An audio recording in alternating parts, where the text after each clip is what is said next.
right, hello and welcome to another season of Live Recon. I don't know what season we're on. It's been 2 years, maybe 3 years almost, but I am beyond excited to be back. Most of you have seen probably on Twitter. We're going to do Live Recon a little bit different this time around. It's no longer going to be me hosting it. I have some amazing and handsome co-hosts with me backstage right now waiting to come on. But before I bring them on, I want to make a quick few announcements. If you're here watching this, asking about YouTube, I promise this interview will end up on YouTube. You can watch it later. If you're a subscriber, you can watch the VOD later. It'll be available if you have to drop halfway through the interview. If you're on Discord, I know people have pinged me the past few days asking me what's going on with Discord. Discord is temporarily suspended and shut down. Still working on it.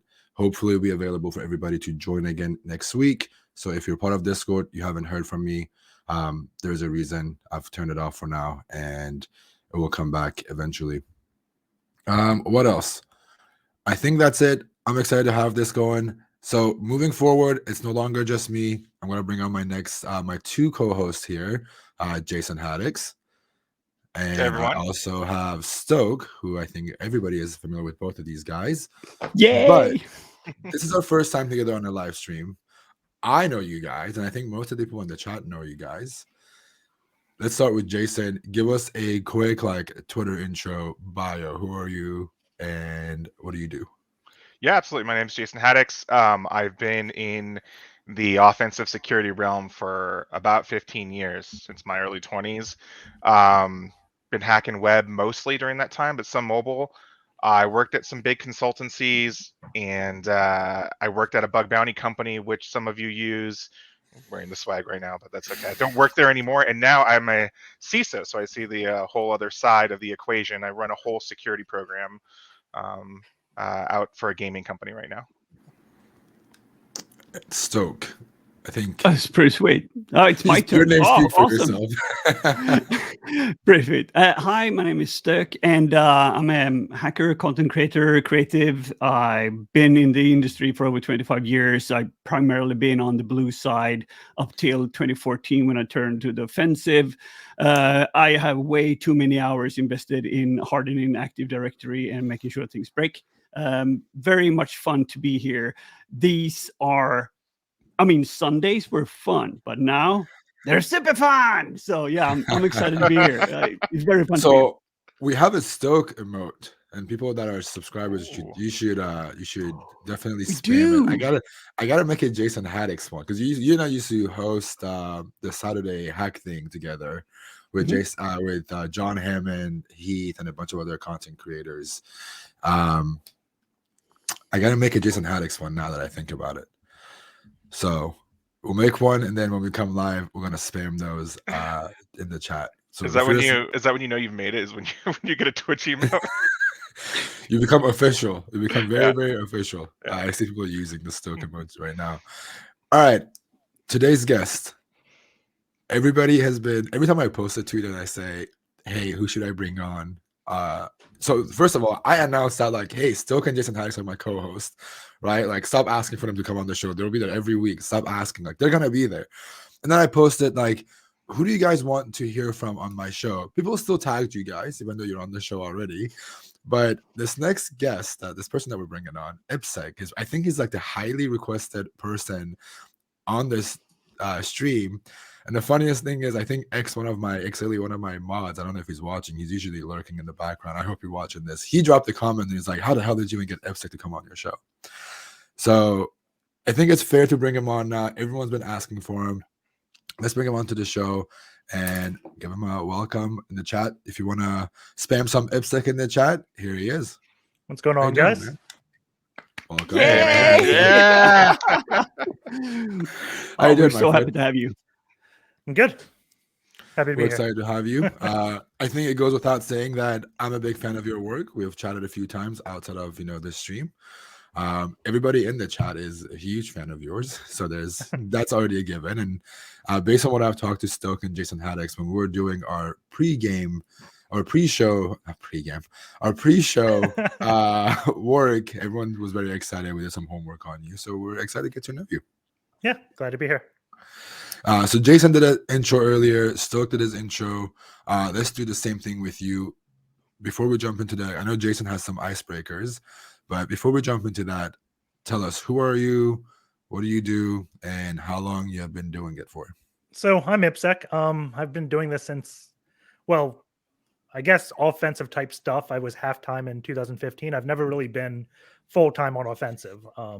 I've been mainly blue team sysadmin stuff. I started as a hardware technician in 2006, right out of high school. I still don't know what hardware technician is because the company I joined didn't have anyone do Linux. And I remember setting up like Spark, because this was a time before like the cloud existed and we wanted a private instant messenger. And before then, I was a part of like the AOL, AIM hacking scene.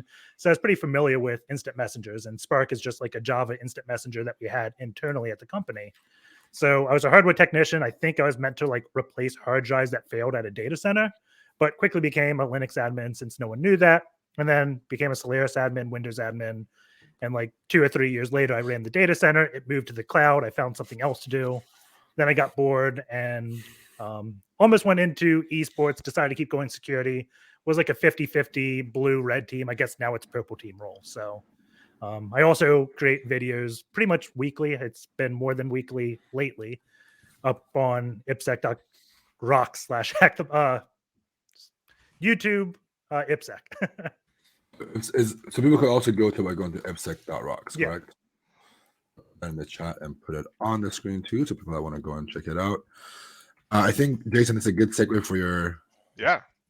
He touched on a couple of those, so let's Yeah, you go got for me. it. No, it's great. So, okay, cool. So, so when we have guests on the show or do any kind of interview, I really want to like try to like go back and ask some questions that are not directly jumping into the show, just to get us warmed up. So, so I did some research on you, and I was so excited to hear that you were a gamer. Specifically, it seems like StarCraft was your game of choice, and you were even a caster and an esports player for a while. Can you tell me about that? Yeah, so I guess gaming and hacking's always gone like together for me, because when I was growing up, we didn't have sites like HackTheBox, OffSec, all those places, right? So there was no good place to legitimately own your craft. I guess there was Hack the Site, but it was very like what people call now Yeah. CTF-y. Yeah. So the game hacking scene was huge. And I remember being like in elementary school and finding like that Diablo 1 item do pack. If anyone's ever played that, Oh yeah. you like had a belt that had potions, and if you picked up an item and picked up the item on your belt at the same time, it just duplicated. It was a weird timing attack. It was amazing. And my brother's 7 years older than me, was also into computers, so I've always just been interested in that and security. In StarCraft, I played Brood War a lot. I also made, it's like the downside of gaming, right? Like I made map packs, but I didn't really make them to cheat. I made them to more understand the game. If you've ever played StarCraft Brood War, like the AIs and everything are notoriously bad. Like there's nothing funnier than just watching like 6 dragoons try to walk across the map. It's hilarious. But like I've always tried to like learn about that. And the game hacking really helped me understand what Recon meant in StarCraft.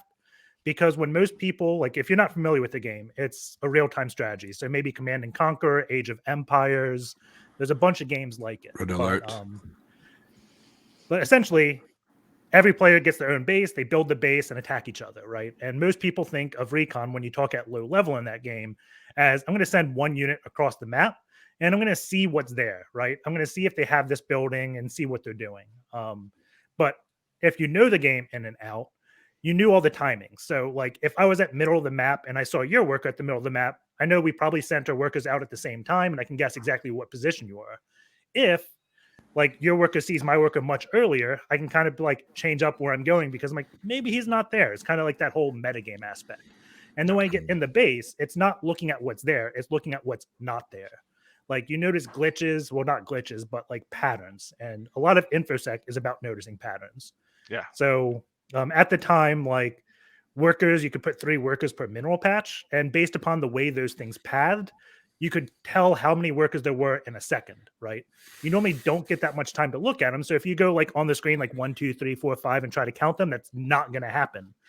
Some people can do it. I couldn't. So I looked at the pattern and then you could just like glance at it and took half a second. I could realize how many workers there are, someone's missing.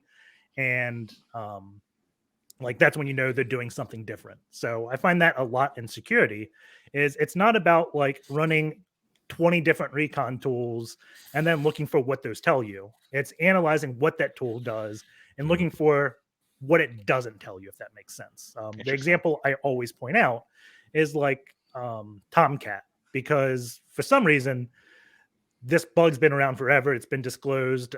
Orange Side did it like 3 years ago, maybe 4 years ago. But if Tomcat is running behind or in front of, yes, behind like Nginx or Apache, there's a bunch of like weird URL bugs you can do to access the management interface. And Nmap isn't going to tell you that bug exists, right? It's going to tell you the server's Nginx or Apache, and you got a cookie called JSessionID. Yeah. So if you just get a flood of output because you ran 20 tools, you're probably going to miss that. But if you just do it piece by piece, slowly by slowly, you read between the lines and can see it. So it's kind of my brief thing in StarCraft. I was a player/caster. I got the jersey. There it is. Yeah, there we go. Yep. Nice. But Dignitas. It's such an OG esports team. Too. It's so great. Man. Yeah. But I got into StarCraft because I played Brood War when StarCraft 2 came out. I was thrilled because I was over the whole MMOs. But like when beta was on, it was I forget the other one. There was 2 big people on YouTube. It was not Day 9 at that time. It was Husky and someone HD StarCraft, right? Mm-hmm. And they did a big beta tournament. And I was talking with a friend, Wolf, if you follow that scene. And he started the Open Wolf Cup. And I think I was like 19 at that time. And I was one of the few that actually had a job, like a real job. And I actually had a job. Like, I think I spent like $150 a week just sponsoring that tournament so I could cast, because I had a speech impediment called rhoticism. So I was very scared to talk publicly. So like that was like my internal speech therapy. And like I got to meet all the players that were my idols in the game, learn the game more. Like I think I was the very first one to give Huck any money in a tournament, along with a lot of other players. Nice. So dude, that's dope. That's very You did cool. a lot of community work already back then. Impressive. Yeah, I mean, I was around before Twitch. Like I started on live stream, then I moved over to Ustream, and then we did Justin TV, and then Justin TV migrated into Twitch, and I knew like the Gun Run and all those people like that were part of the opening of Twitch before it became what it is now. That's insane. OG. I think Jason, something about a windowsill you were gonna ask. Yeah. So went through some of your earlier tweets, and did you cut off a part of your house for your living room setup at one point? Yeah. It's not one of my proudest moments. It's like one of those things of like not reading between the lines. So I was in the market for a new couch. I didn't plan on buying a couch, but I did the measurements, right? And there was it's like 7-seater L-shaped couch with an ottoman, and it was on sale because the store was going out of business. It was like $600, and like I was expecting to pay like $2,500 for it. So I was like, I gotta buy this now, right? So at the time, I had like a Pontiac G6 convertible. So getting it home was also hilarious because I made 2 trips. Like putting the convertible top down in the back seat, just like a couch in the back seat. Nice. I like it. To get it back, and I had measured, like I said, and it fit perfectly. I thought it was a sign, right? Mm-hmm. Like I measured wall to wall. I forget exactly what it was, but it was the perfect measurement. But however, too high. No, it was perfect. Like width-wise, like it fit. But I didn't take into account there was a window seal that came like half an inch, right? Oh. And like I said, it was a perfect fit. So you just chop that sucker off, huh? Yeah, I ended up getting a saw, cutting off the window seal, so then the couch would fit. So did you end up saving money, or did that cost you more money at the end of like the whole cost thing? I mean, I built the windowsill back when I sold the house. Oh, okay, all right. And you probably spent more time on the couch than on the windowsill anyway, so it was a win-win for you in the end. Cool. Oh, those are some great stories, and Appreciate it. So That's awesome, Stoked. man. Let's jump into the interview. The icebreaker thing was a new thing that we haven't tried before. It also helps us get to know you on I didn't know about your Star Trek thing, like the gaming community and the jersey thing. I had no clue until like Jason brought up, and I was like, "Ooh, what is this thing?" You should frame that. You should put it in like a frame or something. Dude. Yeah. I thought about it. Like I moved recently and I lost the jersey and I found it in the move. So Nice. But you said you were into you did the StarCraft thing and you did the sysadmin work. How did you end up getting into hacking? How did you pivot? So I mean, security has always been a hobby. Like I said, game hacking. Also in high school, I also said like I was an AOL or AIM hacking in that AOL scene or whatever you want to call it, AOL hell, I think. Yeah. But like if you're familiar with like the goons, they had doxed me at one point. But anyways, like I ran a website called Tutorial Ninjas, and it was a blog that we just did postings every Monday, Wednesday, Friday. It was me and a few friends. We got featured on G4's Attack of the Show. Nice. I made it into national newspaper for like an Apple TV article when those things first came out. So I've always been kind of in the scene, right? But it was more of a very small scene because security wasn't what it is now, right? It's a huge scene now, but it was mainly like underground at that time. So I was a sysadmin. I got that sysadmin work because I had my blog. I was in high school, and because I had the blog, the teacher put me in with a bunch of his college students at the time of a resume, and I got a job that way because I don't think like you can legally ask someone's age. So I actually like broke policy because they hired me. And like, we can't allow any minors because I was like 17 at the time, like 3 months away from my 18th birthday. So they ended up waiting like 3 months, and then I worked the day of my birthday, which actually kind of sucked because it was during my beach week of senior year of high school. So I couldn't go and party then. I was like working full time at that point. Well, you got a lifetime of party going on, so I guess you can figure that out. But before we move on, I need to ask and need to clarify and understand that again. So you said you wrote the blog post, you had that, and that led you to getting hired. So yeah, and am I understanding right? Yeah, I think the best way to find a job is networking. I know like a lot of people are introverts in this whole community and they think it's like unfair. And I mean, my answer to that's like shit. Yeah, that is unfair. Like it sucks that you got to know someone, but at the end of the day, like Stoke, I can't pronounce your name, but I think it's Stoke. Stoke. It's all good. Yeah, Stoke. but like you're over there in Europe. You're not over here in the US. You're much more about like that whole work-life balance thing and like enjoying work. In the US, a lot of people I don't think really enjoy work. But if you want to get hired, the best way is to convince your interviewer that two things. Number one, that you'll be a better person next year than you were that day and continually improving. Yeah. And number two, that you're fun to be around. Like if you go in an interview and they're like, man, this guy's really smart, but he's an a-hole. Well, chances are they're not going to hire you. You need some social skill because like no one wants to work day to day with someone that's going to make their life miserable, right? Those soft skills are very important. I think we have a lot of technical folks, but you're absolutely right. Like if you're not going to be able to act right and communicate properly with your team, you're not going to go that far, and you're going to be miserable at work too.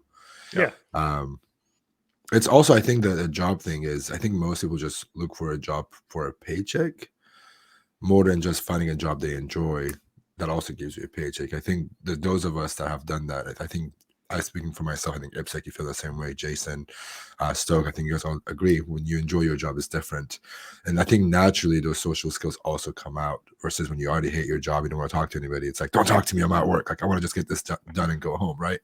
Yeah. And I mean, if you hate your job, you're not going to be fun to be around. Like miserable people aren't that fun to be around. It's like a fact of life. Like if you enjoy your job, then chances are people like want to enjoy life with you. And it's just a combination fact.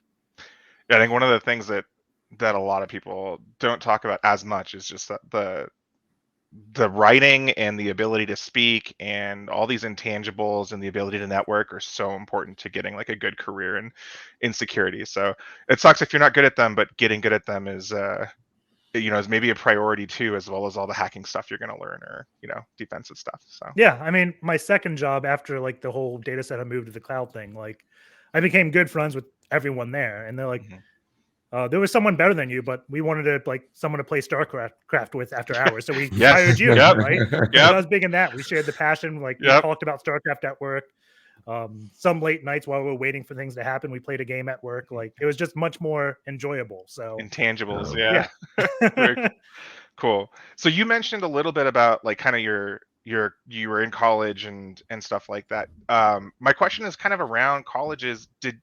Did anything you do in college lead you to kind of where you are today, and did a degree help? It's a common question that a lot of new people in security have, is do I need to go get my BA? Do I need to go get my master's in security now that those things exist? How did that work out for you? I've never really been to college. I've been kicked out of college, but I never Hey. went to college. All right. So like there was a local community college, right? And Yeah. I didn't Same really here. know like have a scene. I was trying to find a bunch of people, and I was young at the time, so I like social engineered my way into the local community college's cyber club. Okay, And cool. it was a few months, and then eventually like they kicked me out because I wasn't actually a student. So but yeah, Nice. never did college. It's something I wanted to do, but I mean, since like between like 2006 and probably 2020, I had a commute that was 45 minutes to an hour and a half each way. Ooh. So it never really like, it was hard to do college on top of that. There were a few times I tried, and then like the discussion questions just ruined me. I was like, nope, not going to do this. This is a waste of time. Okay. All right. But Yeah, I mean, going to your point about the social skills thing, right? Like school is a good way to build those social skills. Yeah. Because you're forced to talk to people, you're forced to work in groups, and you're forced to like talk to people and talk to your teachers, and no longer be a quiet person that you are. I think like whenever anyone advocates, I always advocate for school, because I know I got lucky with my whole path, right? Yeah. I've always been a good self-learner, and doing the blog posts forced me to learn new things every week. Just like the HackTheBox videos I do force me to learn new things every week. I'm constantly learning. Like it's very hard for, I think, people to do that. And college just guides that. And my main advice is, a lot of people like that do college do it because they don't want to. And if you do something because you don't want to, you're not going to get the most out of it, right? Yeah. If you want college to be successful, you have to fully take advantage of it. If you're in the US, there's like CCDC, NACL, a bunch of like collegiate competitions, cyber clubs. Like I didn't even go to college, and I like got into a cyber club. Like those are all good things. Like SANS training, I never say take SANS online. It's the same price if you go in person. And if you do it in person, they have things like net wars. They have after hours talks, much more like networking with people. Yep. It's a much better experience in person. Like that whole maybe it's 8,000 now. When I first like 5 years ago, it was like 5,000. I think it's 8,000 SANS is now. crazy expensive. But like that price tag's not worth it no matter what. However, it can be worth its weight in gold if you do it for like the networking aspect, right? Yeah. Yep. Okay, so one of the hot topics in offensive security and kind of the crowd that follows Ben and myself and Stoke, and I'm sure you get this question all the time, is about certifications, and like what kind of role do they play inside of offensive security, getting a job, understanding if your skills are up to par, things like that. What kind of opinions do you have there? And which ones do you have, actually? I want to also hear about that, like, because you talked about like SANS and like networking aspects of it too earlier. I don't even like, I'll take the SANS classes, but I won't take the cert. I'm with you 100%. Yes. So, and I don't recommend that. Like that approach is very bad, right? It's one of those like, do as I say, not as I do. Like for me, like my videos are good enough job security for me, and like I think that is fine. If that is bad, like yeah, it's bad, but I have that to fall back on. Like everyone here has some type of online presence to fall back on. But if you're getting started, security like certifications are great. The thing that I think most people overlook is always aim too high. And there's a lot of hate around like Security Plus, CISSP, CEH. And I don't look at security certifications in terms of like the skill level. again, it goes back to what I said before, is when you go in an interview, are you going to be a better person the next year, right? So if I'm looking at someone's resume, it doesn't matter what certifications they have, as long as like the certifications are telling a story that they continually improve, right? Like if you have OSCE or OSCP, but you did that 3 years ago, I'm not going to hold as much weight to that as someone that has a lot of minor certifications from eLearn Security, or now I forget what they are, INE, INE. Yeah. like EC Council, all those. They have a bunch of minor ones that continually improve. I'm going to go for that person. And that doesn't have to be a certification. Like if you have a blog that's good to talk about, if you have like, even if you don't do a blog and you just solve like Hack the Box machines, try Hack Me, whatever platform it is, as long as you have some type of profile that shows you're continually improving, I think that's what matters. It may be hard to get past the HR firewall with that approach, but again, like as I said, it's all about networking. Get yourself to a security conference and you can probably bypass the HR firewall, because almost every company I know has some type of employee referral program. So its employees want to hire friends and hire people they know. And if an employee gives a resume to their company, the HR firewall has kind of been bypassed at that point. You've already pivoted past the firewall, because the company's not going to be like, we're not going to take your feedback because they don't have this thing, right? They're like, no, trust me, this guy's good. Like, you have someone fighting for you. I love that term, the HR firewall, because it really is something that you have to hack to get, around a little bit, but it's there, right? It's a good term, yeah.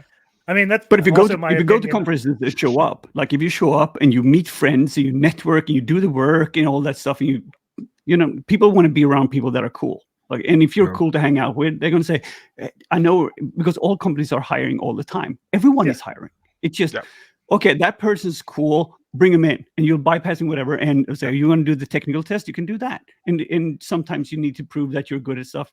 And be honest, say, I don't know that, but I know this, and I'm really interested in this at the moment. And then usually some of the organizations will cater roles towards what you bring to the table. Yeah, even if they're not hiring, they're hiring. That's true, right? Like for the right person, any company is hiring in security. That's how it goes. Yeah. Honestly, like the things that I do when I go, so I go to a lot of conferences, and a lot of time when I go as a speaker, I go alone. Like my friends are in the city or they don't want to go to these conferences, right? My rule is I go to, I take like 3 or 4 talks throughout the conference. I attend them. I, watch them, whatever. My rule is the left and right rule. I sit in the middle of the row, look to my left. Oh, how you doing? I'm Ben, so-and-so. This is what I do. What about you? And then to my right, same thing. If someone's sitting to my right, hey, while we wait for the speaker, there's always the technicality issues while they're trying to figure out the HDMI cable or the sound or whatever it is, the demo gods, whatever, right? Look to your right, like, hey, by the way, since waiting, I'm so-and-so. But this is what I do in networking that way. It's like huge. What my first job at one of the bug bounty platforms was, because I ended up doing the same thing at DEF CON before, I was involved. It was like I ended up hanging out with Casey somehow randomly, because I met one of the bug crowd people at a party, and then they invited me and I sat next to Casey, and he's like, why are we not working together? And I was like, why aren't we, Casey? so many people at that specific company were hired by just hanging out at DEF CON around the group, right? Like finding people and just referring and stuff. Yeah. So yeah, you're absolutely right, man. Like networking, it doesn't have to be like going into these events of like awkwardly walking to people and introducing yourself. It could be going to a talk, looking to your left, looking to your right, and talking to them. Networking again. On the topic of cert, something I'm really curious to hear is, I know that you said you do the coursework, but you don't do the exam. Even if you don't do the certification exam and you don't get them, how do you pick which ones you want to do? Like even when earlier days when you were doing them, why did you select like, this is the one that I want to do? It was mainly because the company I was working for at the time would pay for them, and I didn't want to attend the class. Like the very first SANS class I took was GXPen, which is 660. The last one I've taken is 504, which is the like basic incident handling before. Like, it's I've kind of gone down, but the reason I was taking them is because my company wouldn't pay for NetWars, but they would pay for a SANS class, and if you go in person, you got free NetWars, right? Oh, cool. So I was like, okay, well, I'm just gonna take this class, and like the GCIH class, like I was half and half listening, because I was mainly just working on my own thing at the time. Probably playing like Holiday Hack Challenge or Hack the Box during majority of the class. But that was my whole like reason for taking it. Was away from my house, away from work. Like I went to like Minneapolis randomly just to play Net Wars. Mhm. Like Well, because the environment's so cool. yeah. Yeah. It was more of just a way to get out of the house and force myself to meet new people.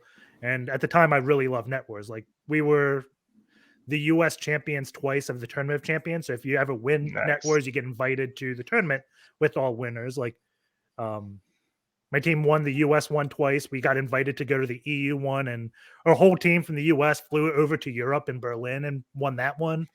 So I mean, That's it was awesome. just fun, right? Very cool. Okay, that's pretty cool. But so I got a question though. We talked about search, we talked about all these things, and we talked about sysadmin work and all the things. And I know that you develop ippsec rocks on a wing, just smashing together some JavaScript and just getting it up and running late in 2019. But do you think coding is a requirement to get into hacking or even bounties? Even though you don't do bounties, but do you think it's required to get into hacking? I don't think it's required to get into hacking, but I do think coding should be required for life. Like there's so many professions that could benefit from coding. So like I think this was like 2 months ago, like the HackTheBox blog. I didn't like it not being camel case on the titles of the blog post, which is a really, really small thing, right? Yeah. But I got a marketing person to kind of agree to, and that's who kind of ran the blog beforehand. But she was like, it's too much work to change everything in error prone to change that, right? And I was like, no, this is like, I mean, it's the edit button is sequential in numbers. So I can just like get this page, do a quick like Python thing on this title, replace it, post, get the next ID. Like it was 5 minutes of work in Python to change it. And there was a library that did it for me. So I didn't have to worry about like not camel casing the word and like so many jobs I think could benefit from basic coding knowledge. Maybe in that question, I would say programming is not needed, but scripting is. I find that to be a slight difference. But in order to get into hacking, you can do it without it. But I think if you just are on the computer enough, scripting is going to make your life easier. I think for people that are watching, what is the difference between scripting and programming? People that don't know and they want to get into this. Yeah, so when I think of programming, I think of the more complicated like Rust, C++, like those languages that actually require a lot of thought and like the optimal languages, right? I guess Java is also considered programming, but not optimal, but that's a whole different story. But like the languages like Python, I consider scripting because anyone can pick that up. Like, yeah, I bet I can like show a Python script to someone that doesn't know what programming is, and they'd be like, "Oh, that says print hello world. It's probably going to print hello world to screen instead of like this whole like C out with double bracket. Like, it's much more easier to read, right?" Yeah. So, what would you say is the best scripting language for a beginner to learn? probably Python, or maybe Bash. Like, it depends on your familiarity. I think if you know nothing about computers, probably Bash is the better way to start. Yeah. Or PowerShell nowadays. Bash, PowerShell to start out, and then move into Python, I would say. I agree. I think you're absolutely right, especially with hacking.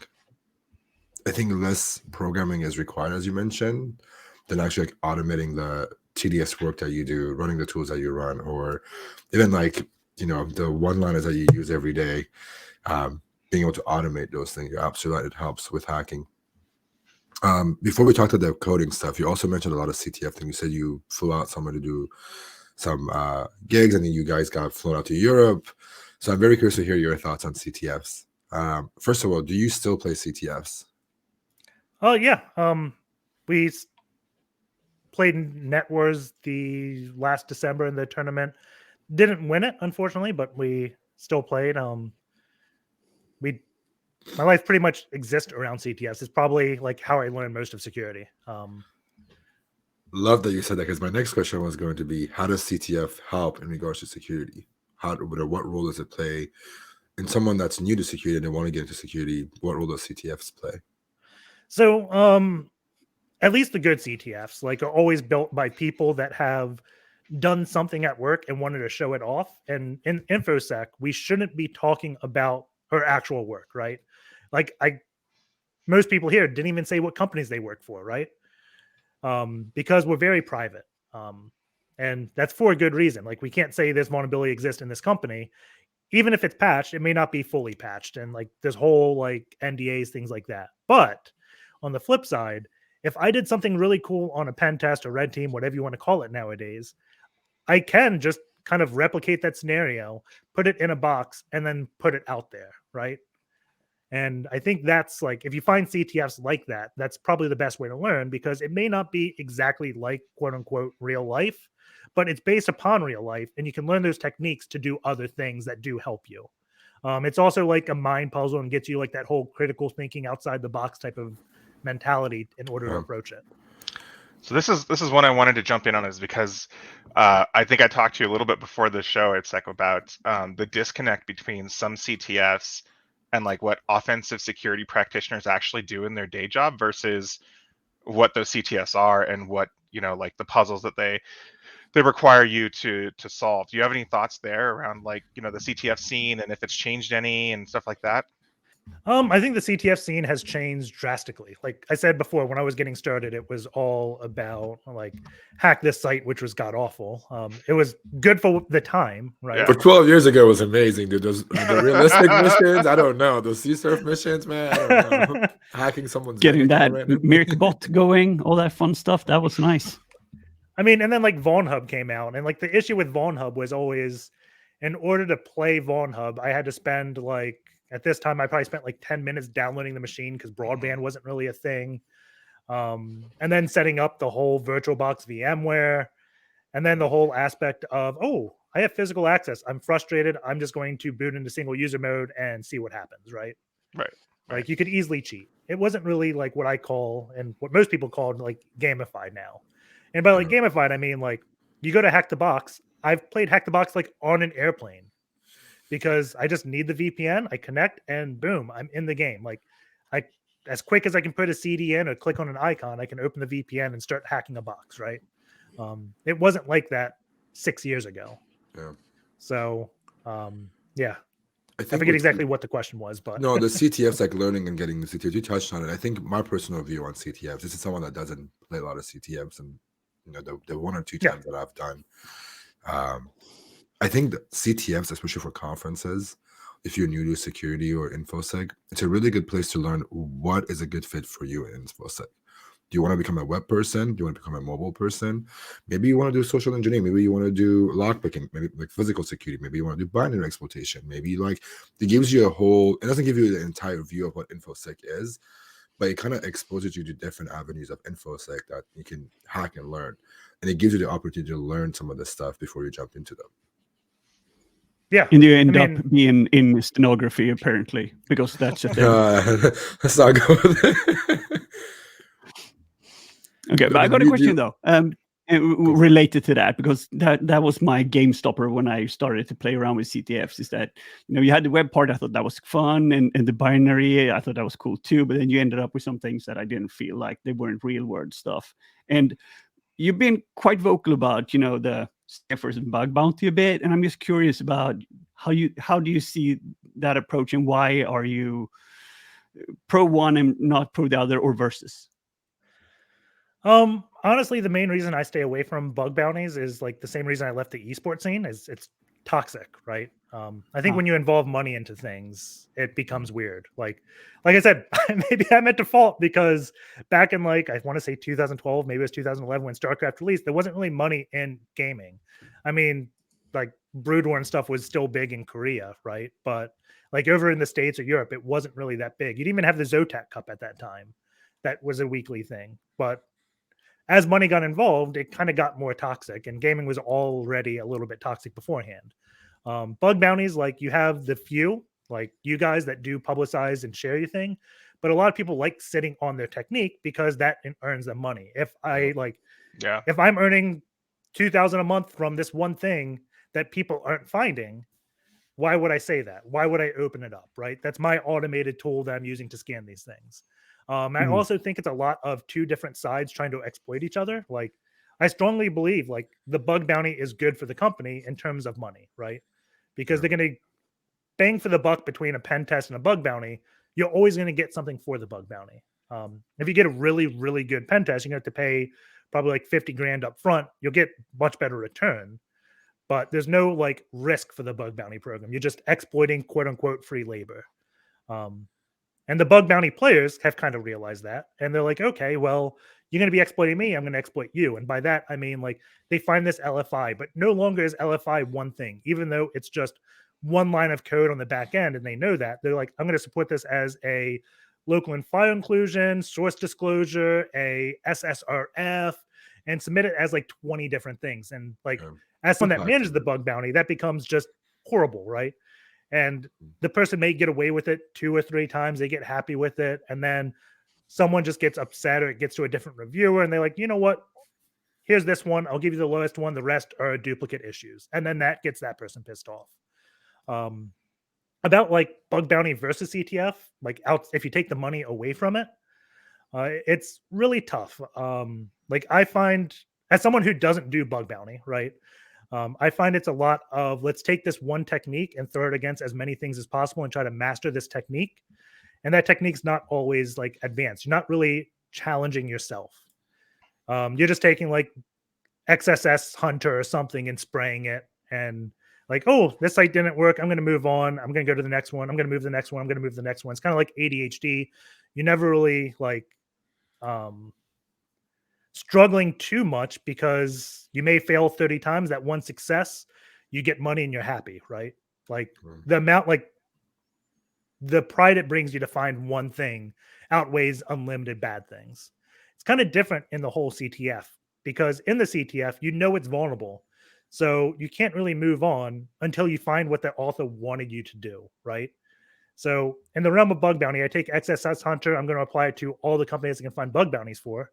In CTF, it's I have to learn this technique. I don't know what the technique I'm learning is. And it's a huge, huge struggle. But I think that challenges you more. And it's more creative thinking. That's not to say you can't go, I'm going to go hack Uber or something like that and go in the weeds and do something cool. Like I remember like the Pornhub bug bounty thing where someone did a like buffer overflow in the version of PHP they were running. Like it doesn't say you can't go like creative with bug bounty, but because it's probably not as profitable to go deep into bug bounty than it is to just spray a payload across everything, right? I don't know.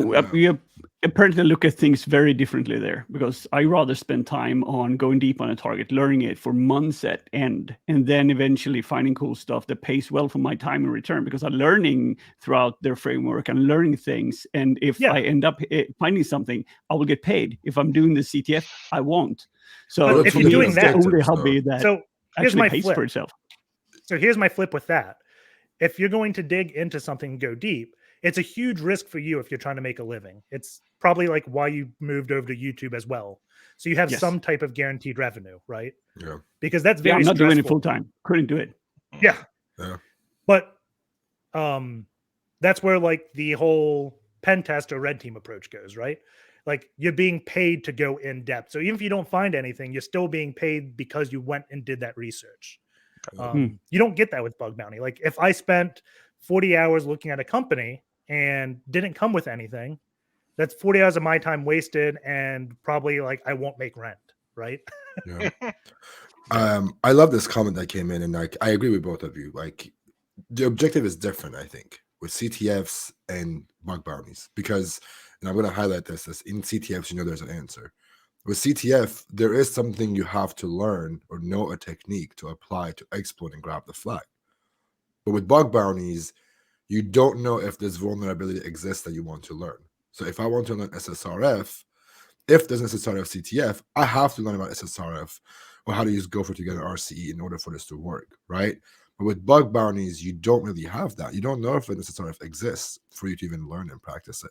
But it doesn't mean that you're not going to find one, learn it in depth, because that's how I learn most of these things. You know, I agree with what you were saying, Stoke. It's like I learned a lot of these techniques because of bug bounties. I was finding vulns, and it became a CTF because, ooh, how do I extract these AWS keys when X, Y, and Z aren't met, right? It's so So- funny how we all have different views on this. It's so crazy because I am actually probably the view that the three of you hate the most, which is I enjoy Yeah. mimicking a real attacker, right? Real attackers Yep. not going to sit on your one app and Yeah. just pound on it, right? They're going to find the weakest link. They're going to use Recon to find the weakest site. They're going to break in and steal whatever they can, and that's what happens in the real world. So I enjoy mimicking a real world attacker, and so like Recon for me is like super important in my workflow. I spend probably less than the average person on each individual app. Like, and then when I mean Recon, I mean finding esoteric subdomains and domains and stuff like that. And it's so interesting because the puzzle of finding those things, kind of like an Easter egg hunt, to me is the exciting part. Is like finding the the piece of software that nobody like has touched in a little while or something like that. Yeah. Oh, I definitely understand, and I have the same feeling. I love looking for the anomalies, the things that stick out. We talked about that earlier. You're looking at the attack surface and you see things that sticks out like a sore thumb, and that's the recon process for me. I love doing that. Yeah. So on that note, we're all talking about recon. This is live recon, more or less. Great segue to our next question. So Ippsec, what does recon mean to you, and do you do any? Yeah, I mean, I think Recon never ends. It's something that's always there. And Recon to me can't be automated. A lot of people try to automate it, but like I kind of touched on it before. Yep. When I ran those automation scripts, I got information overload and just got flooded. Yep. There's so many small things. Like I think the box is off now, but I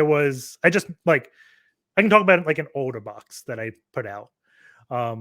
It was pressed. It's a WordPress box. And when I was making this box, I want to do WordPress kind of differently that I hadn't seen before. So I installed WordPress. I put multi-factor authentication on it and made the password easy to get, but you had to bypass MFA. And I didn't know how to do this at the time, right? Like it's one of those things I kept seeing in WP Scan about XML RPC. Yeah. But if you ask anyone about XML RPC, they're like, hey, you can use this and brute force like logins. I'm like, I can do it WP admin. They're like, yeah, but it's easier with XML RPC. I'm like, I don't care. It's a script doing it, right? It's the same argument for me. Like it may be more complicated on the back end because one, you have to do like a CSRF check and things like that. Yep. But as the user, it didn't really bother me. So like in terms of Recon, I was like, there's got to be a reason this tool is always saying to disable it. Yeah. So just seeing enabled, I'm reading the docs about XML RPC and like, ooh, this can do a lot more than log in. Like once you log in, you can get data out of WordPress. So I was like, maybe I'm going to go in this WP settings database and try to dump the MFA secret so I can forge a token. Unfortunately, you can't, right? Because they have a whitelist of things you can see. So again, the Recon to me is still digging through that documentation to find things that other people just don't know. It's reading between the lines. And eventually in that box, I settled for, this lets you edit a post. And back in my days, like I said, I ran Tutorial Ninjas. It was a WordPress blog. I installed the PHP Anywhere plugin back in those days, or maybe it was called something different, but it let me put PHP code in a blog post, which is handy for time to time. And as long as only admins can edit the blog post, you're fine, right? I have MFA protecting it. No one should be able to edit it, but this legacy function of XML/RPC bypass the MFA. You can edit the blog post, put PHP code, and get code execution. Yep. So to me, that is Recon. Like the Recon isn't just running Nmap, running Nikto, and be done and read those outputs. It's reading the seeing docs. what those things say saying? and like digging into it. And the Recon, like once you get on the host, like I didn't see a lot of people harping on like timestamps to me. Like I said, I come from a blue team, forensics, etc. background. So for me, like one of the things that my biggest reason why I won a lot of CTFs, I think, is attackers never really took in the fact that the timestamp on the hard drive is 32-bit. I think it's 32-bit, but you do an LSLA, you can see up to the second, right? But you can go much deeper than that if you actually query for that information. And that becomes important because a lot of backdoors and stuff stand out when you look at that in-depth timestamp, because things like apt, anytime it comes out of a compressed thing, it's going to cut off after seconds, right? or it'll cut off after milliseconds. So you can kind of see the files that were created by non-system things, and those stand out, and that's what you look at. Or like, I'm going to get this user.txt. I'm going to do a search in this file system for like 7 days around user.txt because they created this machine 2 months ago. And now I'm seeing everything they edited on the system. So I can guess what the root step is because things are sticking out more, right? You are such an incident responder. That's apparently that is very IR. Yeah, You're going down the whole forensics route. I'm like, oh, this is so good. Thank you for that. That was awesome. Wow. Cool. So I have a question here about basically when you approach a box on HackTheBox for security, what is your workflow for Recon? Like, do you have is it documented in your head? Is it a ladder that you climb up, or is it more organic where it depends on what the box, operating system is or whatever? It's probably organic in my head. Organic in your head. Okay. Like, I don't like I've tried to mind map it out, build checklists countless times. It's always failed me. I always fall back to, I think hacking is an art, not a science. Yeah. And if it was a science, then companies like Rapid7, Tenable, IBM, those big companies would have found a way to automate a job out of the picture, right? Yep. Like if it's a science and a checklist, that's what computers are good at, right? Yep. So we're not going to be able to compete with them. Yep. However, Like a thankfully, t-shirt. it's not a science. It's an art. So like when I go to draw, I'm a horrible drawer, but I don't have like this whole checklist of how do I draw a person, right? I'm like, I'm just winging it as I go. Like, I made this stroke that was bad. Let me see how I can fix this, right? Like it's not a checklist at all. Oh, so it's super creative for you. T-shirt. There needs to be a t-shirt. You can make that to a t-shirt. It's, that would be very cool, a t-shirt. But it seems very, very creative. I mean, it's absolutely that you're not a strict methodology person, and that would you say that you can feel certain things are vulnerable when you look at something like, oh, this looks shady, or how does your spider hacking senses kick off? I mean, I guess as you said, it's like a spidey sense.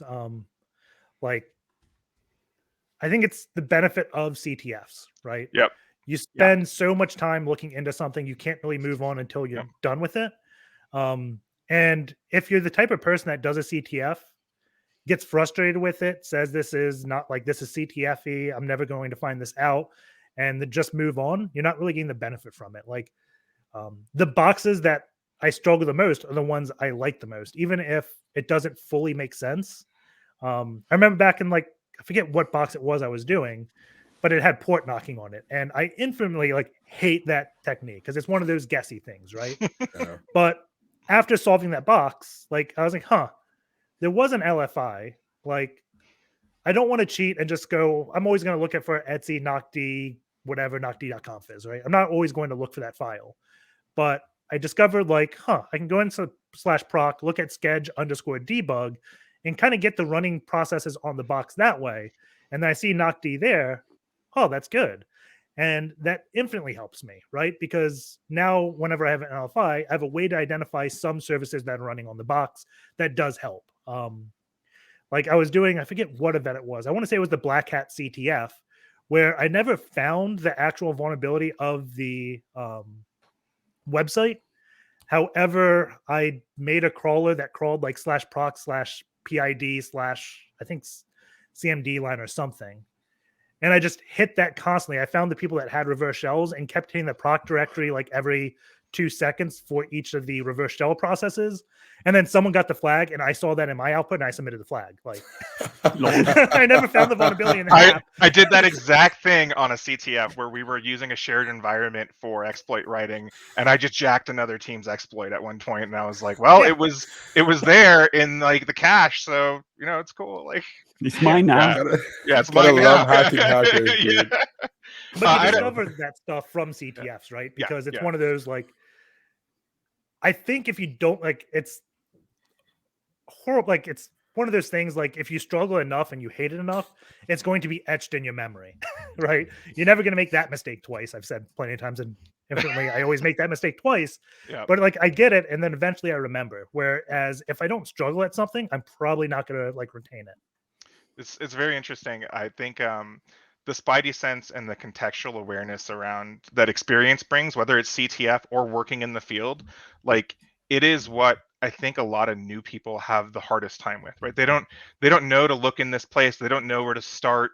And it feels like this giant wall, right? And unless you work in it and you're forced to solve the problem, it's very daunting, and you could like put security down as a whole because you don't understand certain things. And I think that like one of the things that I think content creators like Stoke and I and Ben and stuff really want like focus on a lot is like how do you get past that wall, right? Like, and that's what HackTheBox does for a ton of people, right? Especially your videos.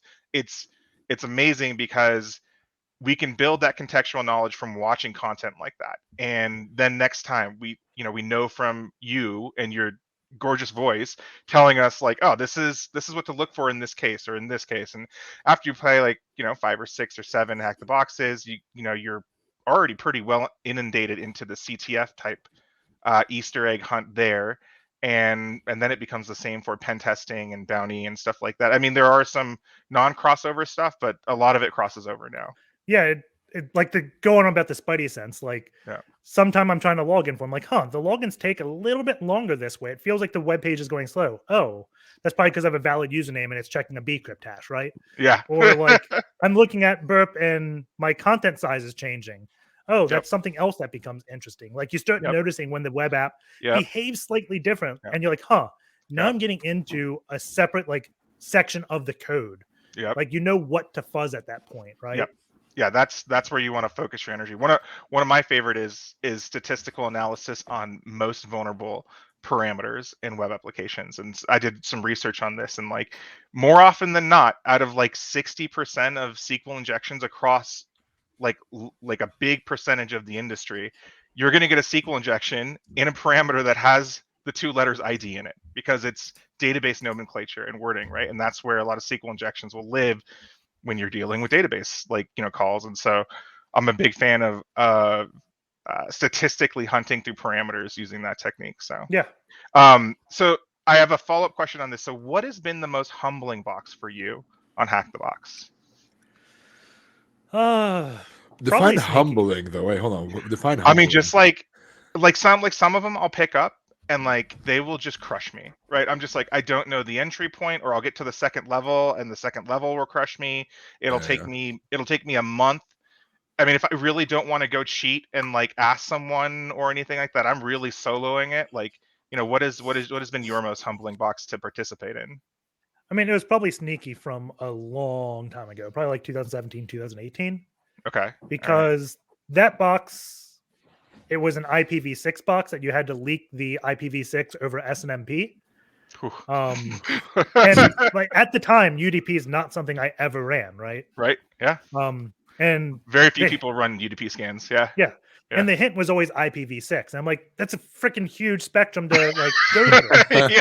But like I never got the UDP. I found a different way to do it because I looked into just IPv6 in general. And like at the time, I always thought the FE80 was more akin to the 127.0.0.1, like the loopback addresses, when it's not. It's link local. And at the time, I didn't know what link local meant. And I'm sure a lot of people didn't really. And it just means like it's local to that subdomain. So that whole FE80 address can be hit by anything on the same broadcast domain. So also at that time, Linux, the FE80 address was based upon your MAC address. So what I ended up doing is I SSH'd into another box after pwning it. I pinged the box over IPv4 because it responded to pings, which put an entry in my ERP table. Then I calculated the FE80 address. And then on that box, I used it to pivot into the actual box, right? Yeah. And for the longest time, I thought that was the intended route. Nope. But, it was like 2 months after that, I was talking to the creator, and I was like, wait, you did what? You could just like SNMP walk-c public. Like, wait, what? But if you go in the whole Sneaky, like I show all the different ways you can get through like IPv6. That's great. That's I mean, like finding the other way in is actually more valuable. Like I feel like in that situation. So yeah, looks like you learn more when you do an unintentional quote unquote like solution. You learn a lot more than you go, ooh, I overcomplicated this thing. Yeah, right? a lot of people hate like unintentionals. They view it as a bad thing. But like to me, unintentionals are great because like it's a real vulnerability. The creator did not mean to do that. Like I think there was a Google CTF, one of the first Google CTFs they ran at B-Sides in San Francisco. Like somebody found it unintentional, and it basically broke all the challenges because they were writing it in some framework or something like that, and they basically won the CTF on day one or something like that. I think it was And- there was a Kubernetes one too that someone like on the entire cluster or something. Yeah, like that. exactly, right. It ended up being a Yeah. 0 day at the end, but like they found it during the course of a CTF, and that's like amazing to me. And so they were like the soft winner of the CTF. Basically, they didn't solve the challenges, but Google acknowledged them. They're like, yeah, like you won. There's no Yeah. questions about it. You won, but like we got to have everybody do the challenges. One of the so on my previous jobs, one of the things that I did was organize CTFs. One of the things that we always budgeted for was literally this. Like if somebody found an unintentional way to solve the CTF, the oh shit moment that we all have when someone owns our entire box, like what do we do? So we had a budget allocated to it. And I've learned that's a good thing to do because we want to know, like, is there something that you found out we didn't think about when we were writing the CTF? And I think Adam's in the chat. He knows what I'm talking about. There's been a few times where we have gone like, oh crap, like we didn't even think about this. And some of them were very simple and some of them aren't. So this year for like with NahamCon coming up, we have allocated a big budget of our CTFs to unintentional stuff. So people could come and tell us instead of going, well, I don't want to tell them in case I win or we don't qualify, we disqualify. We put money aside for it just in case. And I think that's a great thing to do. And it makes it more fun. Like you're finding more things that the creators didn't even think about, right? Yeah. Yeah, there's been a few CTFs I actually won with a bug we found on HackTheBox. It's the if you watch my channel recently, there's like a PHP type juggling. And like PHP's Laravel framework, the whole API, it doesn't matter if it's a GET request, it still accepts data in the body. And with a lot of just APIs in general, they accept JSON data. And with JSON, you can easily do type juggling. So this vulnerability, I think, existed in HackTheBox like 2 or 2.5 years without getting discovered until a source code analysis. The flag checks used 2 equal signs. It was over a GET, but if you change the content type to JSON and put a flag equals true in JSON in the body, any flag would be accepted. And No way, really? Are you kidding me? Yeah. Oh, that's amazing. but I've done that on like 3 different CTFs that ended up creating platforms in PHP. Oh man. So that's one video I did. It's also in like Ransom and another like Altered, I think, is type juggling things. But And I That's put the actually video great. up on the screen for everyone that wants to watch it. I'll put the link to it also in on the bottom of this. I gotta remember that, right? Is that President CTFD, which is like, you know, like 60% of okay, that is Python. It's in Flask. Yeah, you're right. Yeah, Yep. yeah. Okay, cool. Yeah, because I was gonna say like 60% of CTFs these days use CTFD for the scoring server, and so yeah, that would be interesting. So we've talked about the CTF thing. We talked about like Recon. I think this question could be both for CTF perspective and it could also be from a hacking, Recon, anything like that, right? What are some of your favorite tools you use? And, if you had 5 tools on your tool belt that you have to always use, 5 tools, you're stuck to pick 5 tools to use for the rest of your life. What are they? Hacking tools. I'd probably Nmap, Python, Burp Suite. Trying to think of the other 2. Nmap again. Do you have to go into like each Nmap script, or can we just use all Nmap scripts? It's all Nmap script. It's like high level tools you would use. Probably Any Metasploit. any fusser, any directory brute forcer? Hey, what's your go-to directory brute forcer? Let's settle this for The once. thing is, you can through the scripting engine Nmap, you can do directory brute forcing. It's not Any hard. You Python. just Yeah, true. Yeah. And Python, yeah. But let's pick that one. I want to hear what is your go-to? The Gobuster, feroxbuster, FF, direct. I don't know how many of them are out I there now. normally switch between Gobuster, feroxbuster, and WFuzz. Okay. I may use One more. WFuzz as the last one. I don't like Yeah. Fuff really that much. Okay. Ooh, Then okay. you have the final one. You got one more. One more. The final No, one that was in the the tool 5th belt. one, I think. No, he did Metasploit WFuzz. before it. Yeah, Metasploit was the 4th Oh, one. I said Metasploit. Okay, I didn't hear that one. But So I did hear you mention burp. Burp Yeah. were mentioned on place number 2. So any particular burp plugins that you enjoy? I don't use any Burp plugins. But Me and you both, man. I'm with you. I am with you. what's wrong with you? That's part of the automation, part of the fun. But you don't. But the thing with it, I'm gonna let him explain it too. But like, there's so many things that are built in burp that you can do. I don't think you need a whole lot. But I think, how do you use burp? Like, what is your usage for burp? I mainly just use the repeater tab. Yeah, you paid a subscription just to use the repeater, like I do. I don't have the subscription anymore. They Oh. upped the price. I used to do it when it was like cheap, but then they upped the price. Yeah. I'm not a huge fan of their automated discovery tool, or I don't use what is it, the collaborator. Like Trooper and Shooter. I just want repeater. Yeah. Okay. Okay. I like the thing of being able to save my projects and being able to, use Intruder heavily, and even though Turbo Intruder is available for you to use Python and all. I hate I like use it. Intruder and things like that. My main issue Interesting. with burp is it's Java, and eventually it becomes slow. Oh.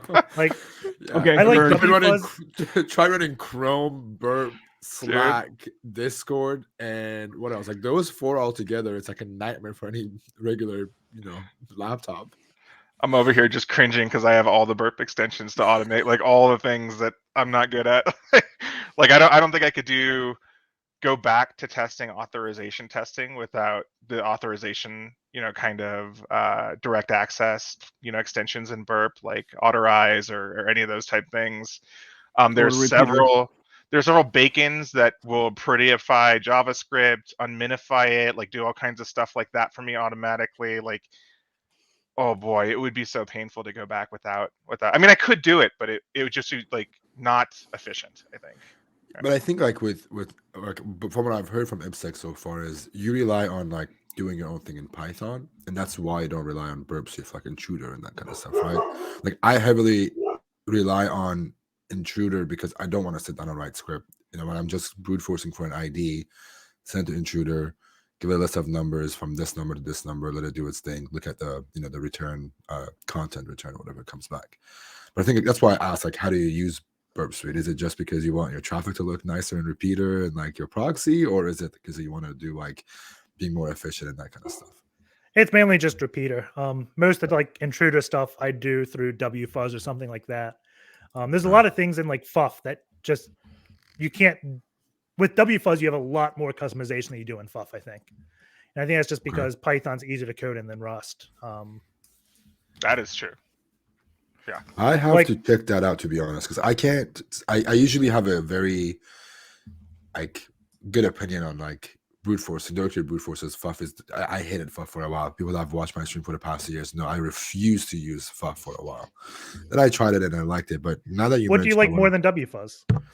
I haven't used WFuzz. That's what I was gonna say. I usually have an opinion about these things, but now you mentioned you can customize more things. I'm gonna try and give it a go, and I'm gonna drop you a tweet when I do and tell you what I think, and then we can take it from there. Yeah, like I think in FUF, like it doesn't even have like it's mainly for word list. Like in WFuzz, I can do range of numbers without having to create a custom word list. I can do multiple like fuzzing parameters. Yep. And change it's dash dab. I think it stands for mode, but like change the way. And like burp, it's like sniper, battering ram, things like that. WFuzz has different things. I don't think FUF really has that, right? It's very like you can fuzz multiple things with FUF, but it's not as customizable as WFuzz. So would you say WFuzz is closer to what Intruder does than FUF? Because you can kind of do those things with Intruder, kind of. Yeah, I mean, Intruder definitely makes it easy, but my main thing with Intruder is eventually it always goes slow with huge word list. Like another box I had just created involved what is it? Brute forcing of an MFA token or password reset token. And Laravel's default API blacklist IP after like 60 attempts. So if you have a token between 0 and 10,000, it takes a lot of times getting blacklisted. However, it allowed proxies. So if you do like exported 4 headers, you can change the IP that Laravel thinks you are, and you bypass that whole blacklist checking plugin. So now you have to fuzz 2 different things. You have to fuzz both the number from 0 to 9999, and you have to sequentially change the IP address that you're coming from. And I don't know of an easy way you can do that in just one line of FUF. Yeah, that's accurate. Yeah. Well, Thank W you. fuzz, I can. you win I think again. the FUF thing is just it's become a very prominent. It became a. I hate to use the word trend. It became a trend in bug bounties at some point. Everybody was just like all about FUF, and it's just stuck around. Yeah. But I'm open to trying WFS. I'm going to get back to you with So my I think it's report. kind of like a mistake, and a lot of people think faster is better. And FUF is faster than WFuzz, right? But to me, faster is not better. Like mass-scan can scan so much faster than Nmap, and there's also I think an Nmap, like Rust scan or whatever it is. Risk scan, Yeah. But you can also do the flags at Nmap. The reason why you don't use those tools and go faster is because if you go faster, you start crashing things, right? And a lot of people in bug bounty, they don't really care about that. They don't get exposed to it because they're not doing internal networks. They're doing edge devices. And like if an edge device gets crashed overload, that edge device isn't going to be online and like whatever. But if you like run mass scan on an internal network that has like 2 sites over a site-to-site VPN, or use FUF or something that goes way too fast, you're going to saturate that link or cause that firewall to get like out of CPU and like cause outages, right? It's not about being faster. It's like things are throttled for a reason. On internals, I've definitely crashed stuff with the faster fuzzers and paid for it, right? Like that box is down, now I've raised an alert, like it's painful. So the one you said that you were still in the contention was feroxbuster, right? And I am fast growing a big fan of feroxbuster because they just added the new feature to basically pause the directory brute forcing or the fuzzing and add custom filters in the middle of a scan, which I think is absolutely awesome because like sometimes I'll hit a path or something like that. It'll give me it'll give me a 200 okay, but really it's a custom error page or a redirect or something like that. And I don't want to rerun my scan, and I can and in that tool you can in that pause screen exclude a path as well. And so like I can start this scan and kind of half monitor it, and then like in the middle of it tweak it a little bit and then continue it. I think it's like one of the best features to ever come out. Plus it's lightning fast, which also is cool. Yeah, no, I like feroxbuster. It's all about like the use case, and like the creator of that is amazing. Like I asked him to put the discover backup feature that I put into Gobuster, and he did it.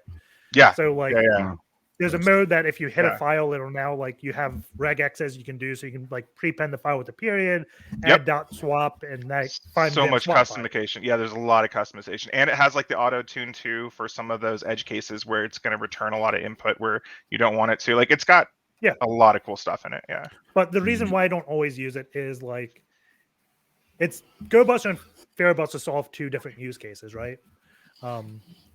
If I'm looking at a specific directory, I like Gobuster more because it's not going to be recursive by default. If I want to recurse, then I'm going to use feroxbuster. Like if you're just going off a single like endpoint and want to set and forget, feroxbuster is probably going to be what you want to do.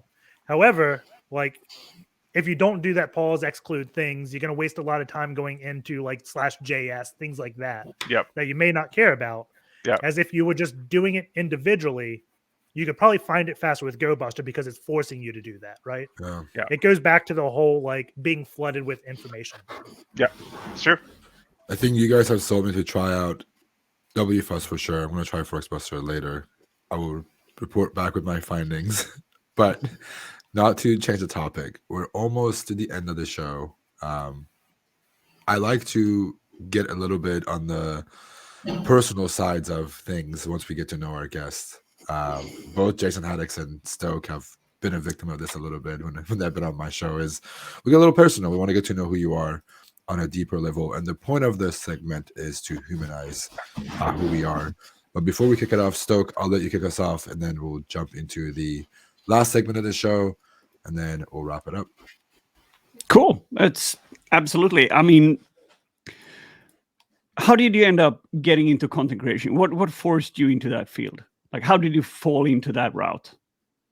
Probably because like I was the commentator for StarCraft because I wanted to improve my speech. I couldn't play StarCraft and security at the same time, so I quit StarCraft, went into security, and then my speech was kind of suffering. So like at the time I wanted to do this, HackTheBox didn't even have a concept of retired machines. But I talked with Chap, the CEO, for a long time and got him to retire some machines so I could do videos on them. And like I do the videos mainly for like my own purposes. It wasn't for the community. I didn't expect people to watch them. It was more along the lines of for me to improve my speech. Interesting. Thank you. Cool. When you so you're a content creator, you obviously do a lot of hacking on your own. You have a life balance that's going on, you have your own life going, you're an online personality, you have a job, all that stuff, right? How do you like balance it? Do you have a daily routine for example? Are you a person that has like a daily routine of you have to do these things in the mornings to get you going? Do you have a flow? How does that look? My daily routines changed lately, but like I tried to wake up and then go like ride the bike or do something for a little bit, get some exercise in to kickstart the day. Nice. Before I have coffee and things like that. It's more about like setting aside time. Yeah. Like even when before like HackTheBox, I always dedicated like 1 hour out of my workday to just reading a book. Like Yeah. That's just cool. setting aside the time and doing it. Yeah. Like when I was doing the videos and stuff, like I had a set time every day, like 2 hours of just playing HackTheBox. Like I'm a creature of routine. I find like if you struggle going to the gym, like if you set a routine, you do it for 2 weeks, then it's easy until you get sick or something like that. You break that routine. That's hard to get back into it. Like growing up, I didn't do any electronic devices after like 9 p.m. That was reading time when I read books and did other things. Right.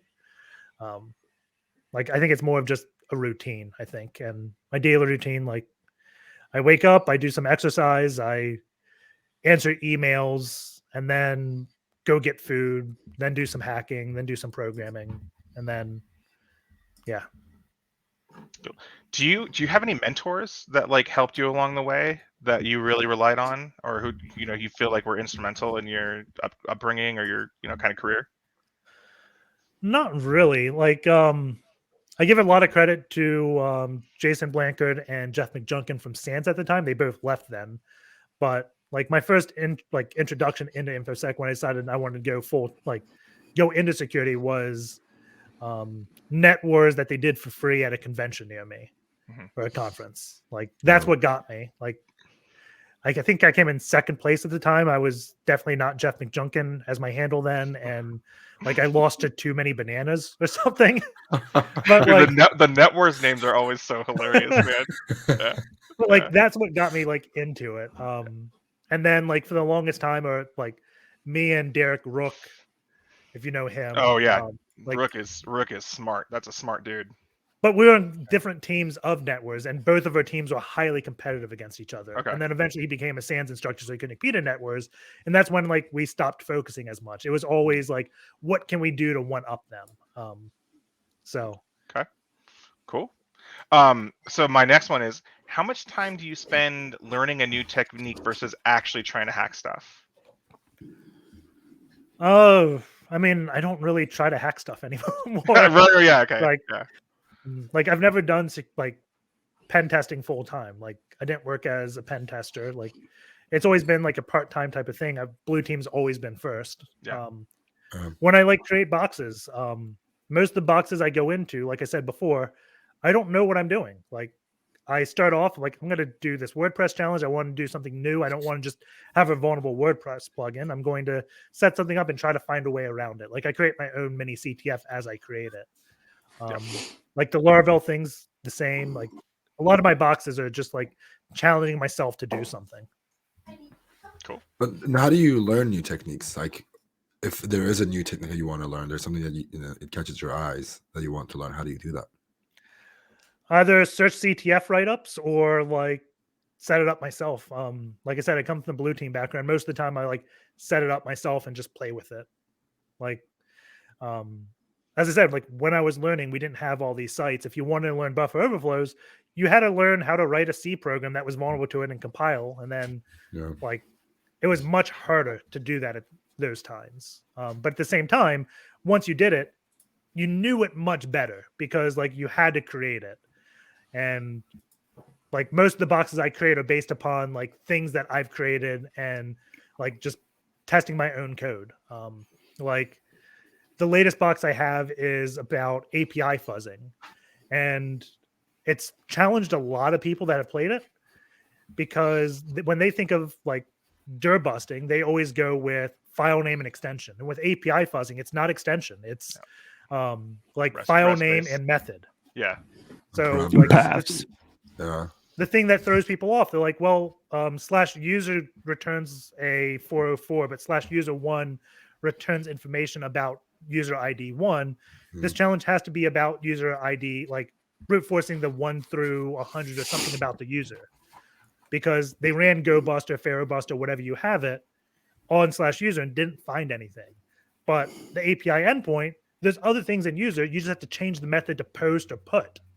Yeah. And that's what like challenges people. And like, Yep. I realized that because like I was creating an API at some point, right? Yeah. That's actually one of the biggest hurdles in a lot of new testers' repertoire is API testing, right? Because it's not traditional path-based, file-based, parameter-based, right? The REST method of it, the REST and method functions of it are like totally different to them, so they get stuck. Yeah. I think you can't really automate on the API thing, like automation thing. You can, there's so much you can brute force for at some point. I think going to like understanding how API works first, and what different things you can do. Like a lot of people always rely on the whole like getting thing and brute forcing for paths. To your point of like, no, sometimes you post or put to a. One of my favorite things to do is like I change the method when I'm brute forcing to post just to make sure I'm not missing anything. Yeah. I think those are great things to learn when you do a box like that, and to learn those techniques. And there's another thing I learned about feroxbuster creating that box is it does a lot of defaults for you. Gobuster doesn't do those defaults, but one of the bad defaults I think feroxbuster does that people are talking to EPI over is its basic whitelist of status codes, right? Because someone came to me like, why are you doing like these funky HTTP status codes of 201? It caused my feroxbuster not to find it. Did you intentionally do that? I'm like, I didn't actually set the status code. That was a library. It's like, a method was created on sign up, like, but feroxbuster was hiding it because it did a whitelist of status codes, and 201 wasn't one. Like APIs do a lot of status codes. It's not just 200, 400, 404, and things like that. Yeah, 406, you add them. Yeah, adding up to it. You gotta learn how to configure those tools for sure.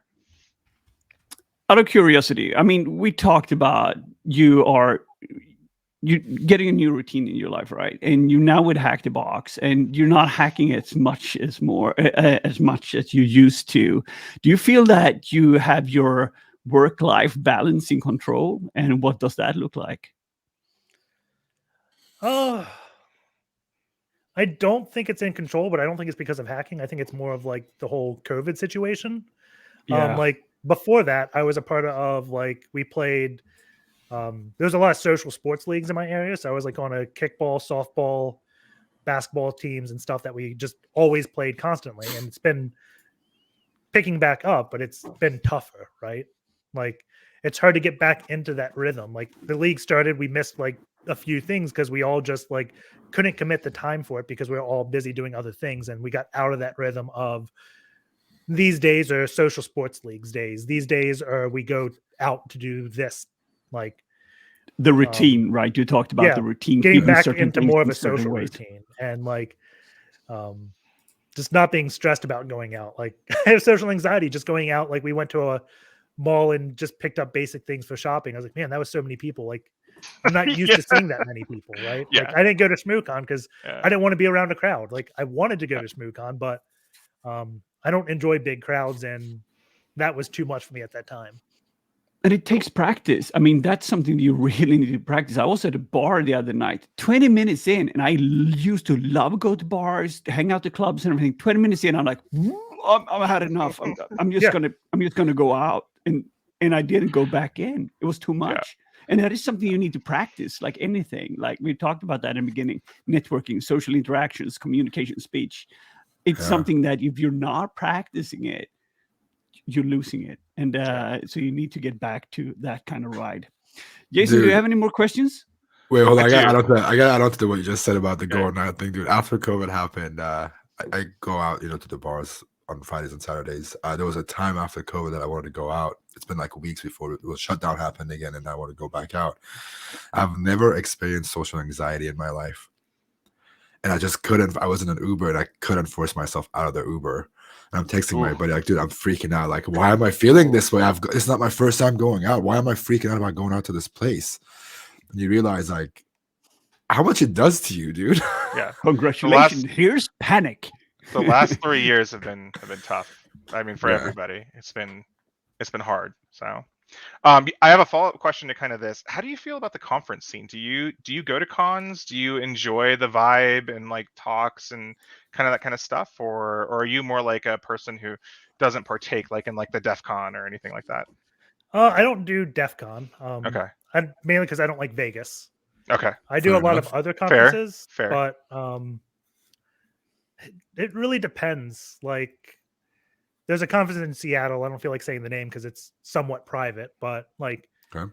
I went for a training, and like I do a training from, like, it had really good training there, but like the whole conference was, I woke up, I did the training, then at the end of the day, I walked over across the street to Whole Foods, got like a pizza, then went back to my hotel room and just played a game or hacked away at something, and I didn't like do anything after that. Like, No. I didn't go and partake in the conference itself. Okay. I enjoy the talks, but like meeting new people sometimes is hard, and sometimes like I just do that and I want to do my own thing, right? Makes sense. Yeah. So the next one that is usually on Ben's show in this segment is about imposter syndrome, and I think it's a thing that a lot of us struggle with. It's very common in new hackers, no matter what they're doing, CTS, bug bounty, pen testing, whatever. It's just feeling like this area of security is so vast, so much to learn, and even when you feel like you've learned it, you haven't really learned it, and there's something new. Do you struggle with any imposter syndrome yourself, or do you pretty much just forge ahead through all of that? No, I struggle with it. I mean, probably like 3 or 4 times a year. I always think about stopping the channel just because I don't get something. Oh God, please Um, don't. Oh God, please don't. That is so relatable though, man. Yeah, it is, yeah. Yeah. Like, I know like it's the routine thing though, right? So if I stop for 2 weeks, it'll easily be 3 weeks, then it'll easily be 4 weeks. Like, Yeah. And then we're never going back again because the uphill is so big that you don't like, okay, I can never do the kind of things that I did before, and you end up like, in rotland. So Yeah. I guess I just like power my way through it. I definitely do struggle with it. I don't think I've talked to someone that doesn't struggle with it, honestly. I've had a It's- few guests say they don't on this show. It was good for them if they don't, but I think a lot of people, I think it comes with the job. Yeah, I think it's because this like whole realm is so vast and so big. Yeah. So if you just focus on like 1 or 2 things, you may not struggle with it. Like if cross-site scripting is your jam and that's what you do all day, Yeah. then you'll probably be fine. Like with imposter syndrome, I think in terms of burnout, you're at higher risk. Like I think those things go like opposites kind of. If you do a lot of things, it's going to be harder to get burned out. If you do a lot of things, it's going to be harder, like more likely to get imposter syndrome, because there's always going to be someone smarter. You're always going to come to it. Even if you just do XSS all day, there's always going to be like a bigger fish, someone better than you. But at least you'll know you're really good at it and trust it. But like if you try to be jack of all trades, you go like do a binary exploitation that you haven't done in 2 months and it's use it or lose it. You'd be like, man, I did this 2 months ago. Why can't I do this now? I'm such a fool, Yeah. right? Yeah. Like, Yep. And that's so common with bug bounties, man. When like you're crushing it for a few months, and then for a few months you don't. It makes it even worse for bug bounty hunters. Oh, I think one of the things that made it easy for me to deal with imposter syndrome was accepting that I don't know everything. There's no way I can know everything, and being okay with the fact that like the streams made it worse and made it better. Made it worse because I realized I don't know a whole lot of stuff about a lot of stuff, but also made it better because I was publicly admitting like, hey guys, I don't know what this is, but let's go learn together and figure it out. I think that also makes it better. You mentioned burnouts. I'm sure with content creation, 9 to 5 thing, all the things that you do, you maybe sometimes with burnouts. What's your take on it? Do you deal with burnouts? How do you deal with it? How do you overcome it? So I think it's kind of like twofold. The first one is kind of the same thing that we said before, is being in the routine and knowing if I stop it, I probably won't get back to it. So at times I just have to power my way through it. But that being said, like, I I have a pretty good foundation, and like I jump between different things. So some days I'll be like heavy into the web app. Some days I'll be heavy into coding a C2. The other days I'm like building web apps, right? Like I kind of change what I'm doing constantly, so I never really get bored. Like I think burnout happens mainly when you're doing the same thing over and over, and it's no longer challenging your mind. Like if you just do XSS all day and like just spamming this one exploit across 50 sites day in, day out, like not bettering yourself, not challenging yourself, it's gonna be easier to burn out because you just get bored. But if you keep changing topics, it'll be harder to get bored. And if you keep talking to new people, you keep getting different like outlooks that they have, learning new things. And again, not getting bored because you're always changing the definition of what's around it. It's one of the things I like about CTFs, because you can go ask pretty much any CTF player anything, even if it's an unintended thing, they'll probably tell you because there's no money involved in it and they're passionate about it and they want to talk about it, right? Yep. So it makes a lot of sense. There's a big difference, in my humble opinion, though, and this is just my opinion, between burnout where you can't get out of your bed because your brain is fried because you've been doing something repetitive, or you feel that you can't control your life in a way, and then the thing that you get bored of. So like if you being a jack of all trades and doing a lot of things, I see that in myself personally. I love tech, and I'm never getting bored of it because it's like endless possibilities for me to learn new things. I'll just look at it that way. If I think that thing is boring, I'll move over there and I do that. And it's, that constantly learning new things is something that I love doing. But my wife has had situation of total burnout, like where you can't control your life, things are just running out to work and whatever, and then you can't get out of bed and you're starting to have that foggy mind and things just doesn't work. It's just two different things. I don't get that burned out. I get bored. Yeah, so I think it's kind of an interesting thing how you talk about it, because in my mind, it's like a misclassification, what you said. Because there's a notion, like a social stigma around depression. Like that's a bad thing, right? Of course, being depressed is not good, but like I'm saying the social stigma about talking about being depressed is a bad thing. So in the sense of like burnout, I can't get out of bed. Like, I think that's like you not acknowledging you're depressed or something. Yeah, right? that's a telltale depression sign. Yeah. Like intrusive thoughts or things like that. It's a telltale sign of like OCD and things like that. But people don't really talk about like, maybe like I'm borderline OCD, or maybe I'm just going through some weird phase, right? Because this whole like, it's not socially acceptable just to talk about those mental things, right? So I think we say burnout, but we really mean other things.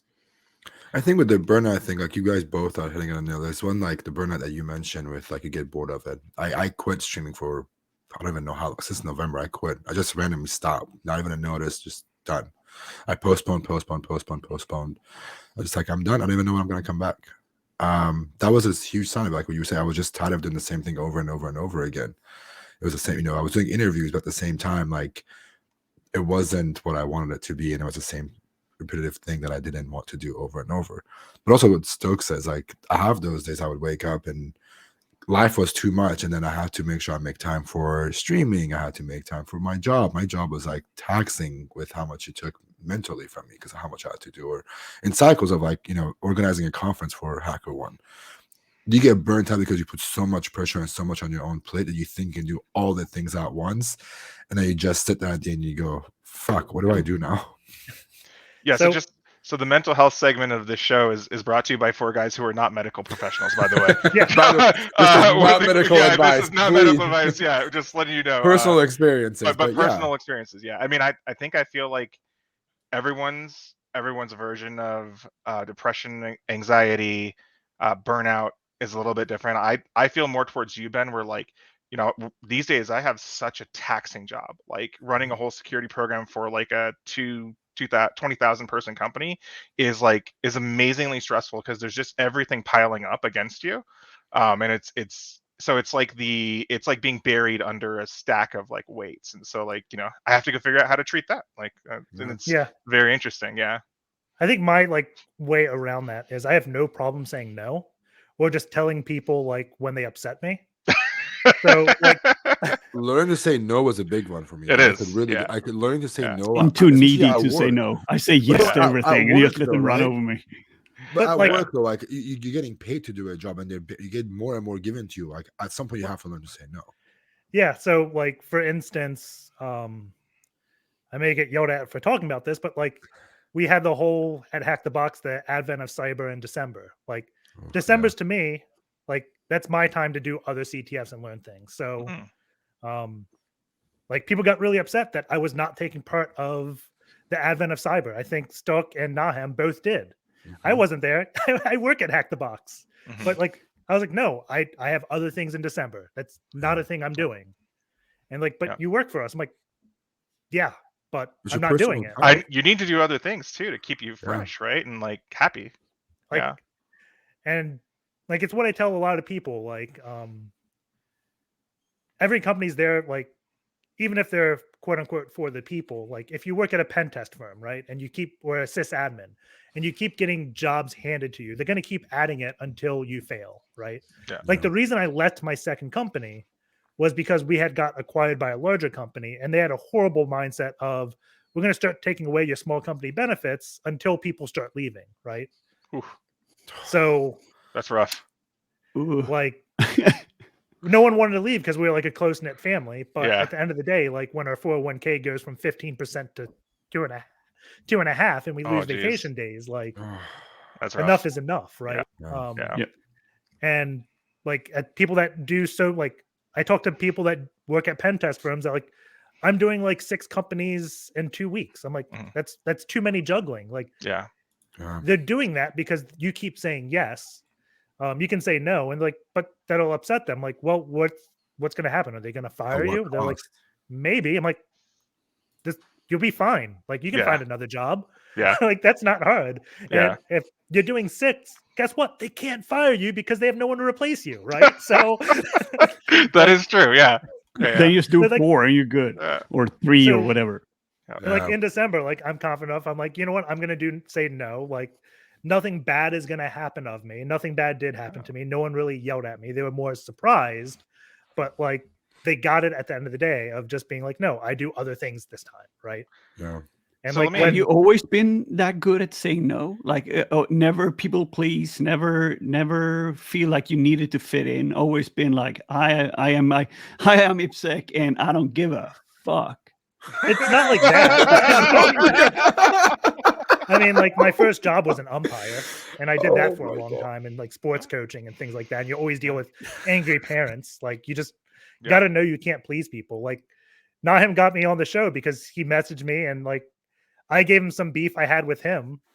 And I had to ask him a bunch of of times. Like I had to ask him a bunch of times to come on the show. Like I messaged him every 6 or 7 months. I'll make my rounds with him. It's like, hey man, like 6 months has passed. Do you want to come on the show? But he said no, and I was like, holy shit! Like this was the first time I've been told no. Bring someone on my show, you know. It's a good skill to have. We're happy that you're here, though. Yeah. And I'm glad you told me whatever the cause of it all was, and we got to. It's all just like misunderstandings, but like if I never did that, I mean, I still have the misunderstanding with Nahim, and he'd have some misunderstandings with me. We never cleared it out, but again, it's just like, you know what? I'm gonna say no again. He's asked me like 10 times, but in order to get him to stop asking, I'm just gonna throw it all out there, right? Yeah. And we got on like that's good. We got on a meeting, talked for a half hour, and ended with me here. To give it context, I reached out to ippsec this last time. I was like, hey man, like every time I post, people like just flood me with ippsec, bring him on. Like, what can I do to bring you on? And then he said, there was some stuff. We'll have to get into it. And I offered, like, hey man, it's just gonna call. Like over text, things will get complicated. Yep. Like you say something, it's read the wrong way, whatever, right? The perception could change. We got to talk, and communication is key. Like he said some stuff, and I was like, well, like, that's my perspective. And we both realized neither one of us is wrong, neither of us is right. It's just you look at things differently, and I was approaching things differently, and then sitting down and talking about it, fix things, and then here we are. I think the 4 of us all here have a common goal. Whether you work for HackTheBox, whether you worked for a blog bounty platform, make a content, the 4 of us here really are doing things for a community. I've always said, like, I was at HackerOne I like my job, I like my paycheck, but it was mostly to push the bug bounty community forward. I think it goes to say for the four of us that we all have this common goal, and unless we communicate, if there's any friction, any miscommunication, any quote unquote beef, whatever you want to call it, lay it out on the table, figure it out. Yeah, and the key thing was setting up a time to do a voice call because, as you said, texting things get taken out of context and people are doing other things. Like, Yeah. And I'll be honest, and I could say everybody on this call has had that call with me at some point. Oh yeah. So I think Ben's one of the best guys actually at addressing those once he understands there's a problem. Like Ben will call you up and be like, "Oh, I feel like there's a little bit of a misunderstanding or beef here. I don't really want that." Like, you know, and so like we've definitely had those calls before. So yeah. I mean, it happens with like even best friends have those. Like, Yeah. Oh yeah, totally. Yeah. Me and my best friend get in all the time. Yeah.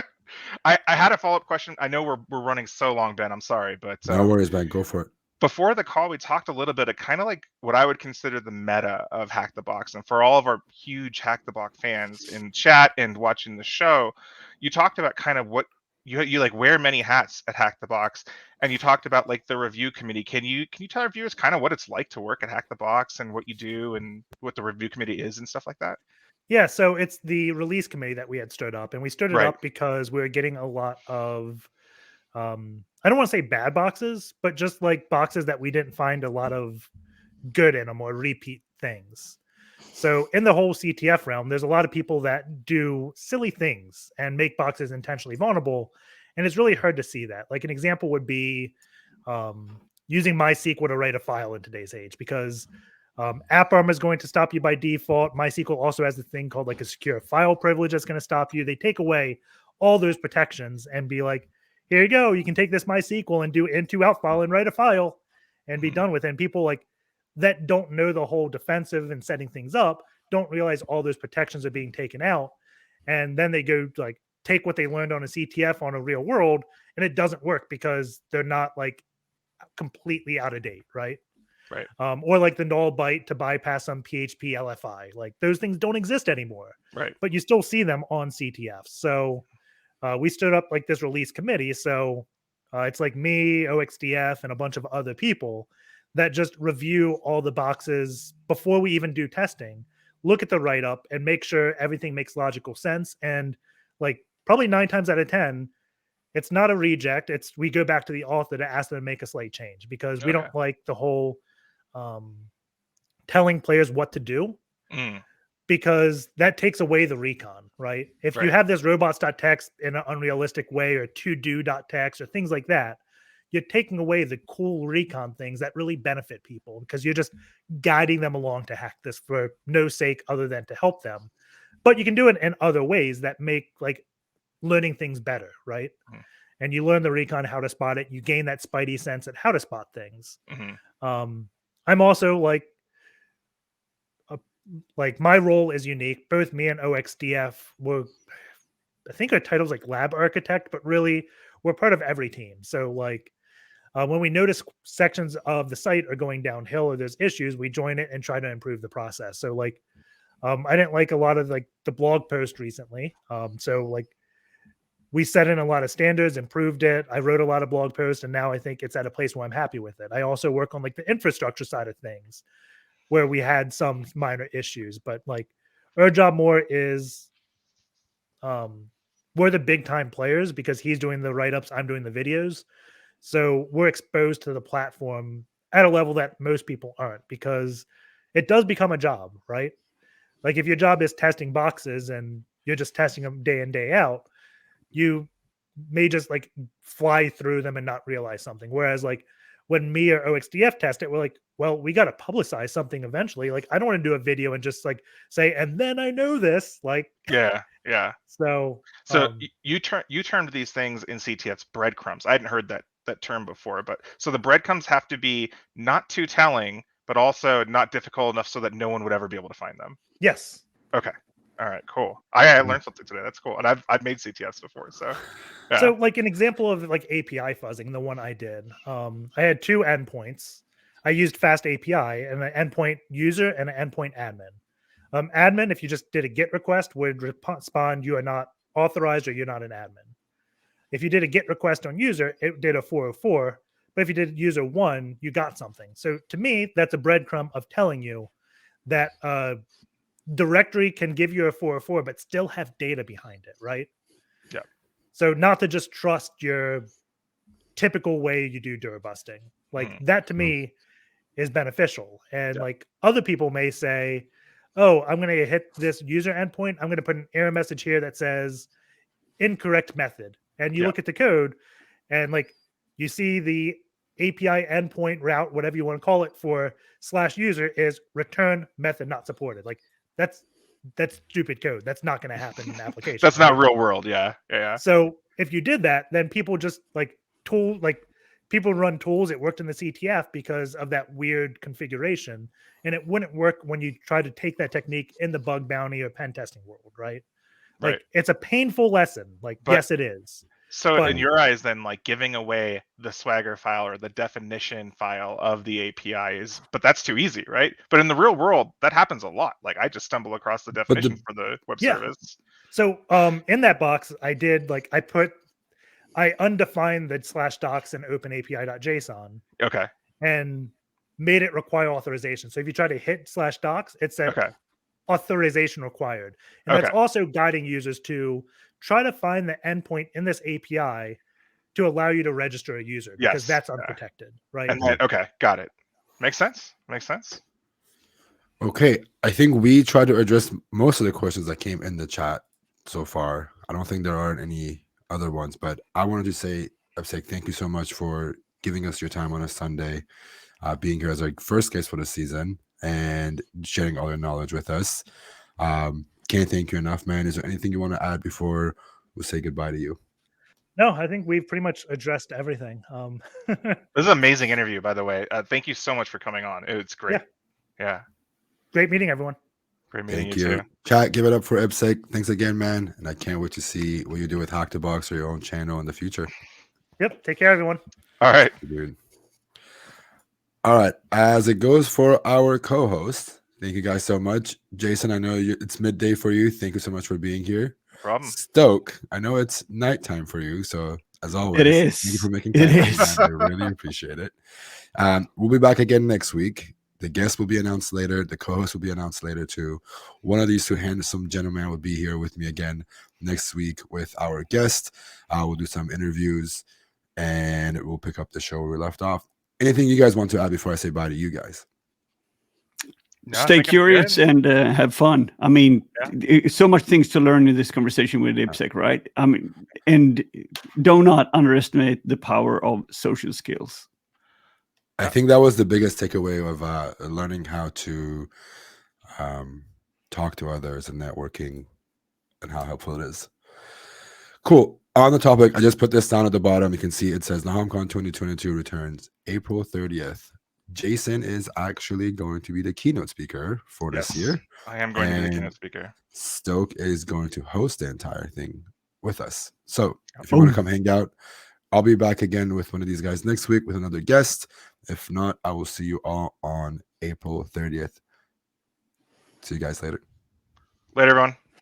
Bye, Take care. I'm going to quickly say thank you to everybody watching. I usually am better at addressing all the gifts. You guys are insane. Bitwise, and there was somebody else I put in the chat. I think the name, let me look for it really quick. I have to say thank you to this person. Brevity in Motion. I hope I said your name right. I put him in the chat earlier. Thank you guys so much for the 25 gifted. I really, really appreciate it. Everybody else who's subscribed, I know a few I can see right here. Security B, Incognito Fox, Trace. There's so many of you guys I can't keep up. Redneck Arsenal 1, Leo, Kong, everybody who's subscribed. Thank you so much. I really, really appreciate you guys coming back. This was incredible. I can't thank you enough. As always, I'll be back next week. Come hang out with us. If you don't follow me on social media, go ahead and give me a follow. You can see all the upcoming guests and things. I'll put them right here. You can go follow me on all social media at HackTheBox and keep in touch with the upcoming guests. Other than that, I love you. I appreciate you. Thanks for being here. I will see you all next week. Peace.